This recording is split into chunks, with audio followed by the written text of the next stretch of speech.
Hello, my name is Dr. Grant Petersen, and today I'm going to talk to you about the estimation of ideal standardized ileal digestible tryptophan to lysine ratio in 10 to 20 kilo pigs. First, a little bit on tryptophan. Typically, it can be anywhere from the third to fourth limiting amino acid in typical corn soy meal diets, and typical diets can be supplemented with either D or L-tryptophan in swine. However, L-tryptophan is the only commercially available form. You can also supplement tryptophan by use of intact proteins such as soybean meal. Some recent research measuring the tryptophan to lysine ratio. You can see that Wang and Fuller in 1989, as well as Chung and Baker in 1992, yielded an estimate of 18% tryptophan to lysine ratio. And Baker in 1997 was slightly lower with a 17% tryptophan to lysine ratio. And the current NRC has listed a 18% SID tryptophan to lysine ratio. More recently, Fenton et al. In 2002 estimated the ratio to be 15.8. Guzik et al. In 2005 estimated the ratio to be greater than 19.5.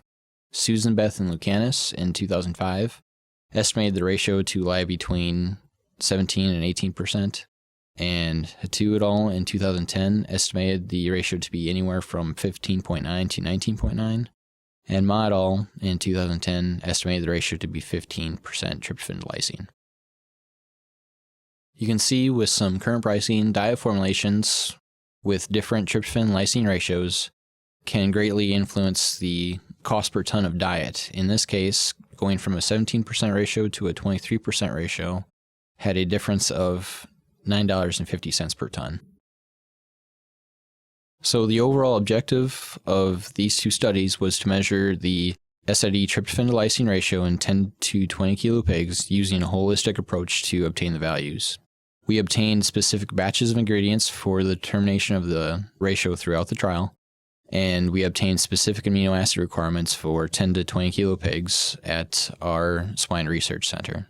And we confirmed that the basal diet was deficient only in lysine and tryptophan. For the trial setup, we ran two experiments, one using a corn gluten meal, and field pea diet, and another using a corn, high-protein distillers grains diet.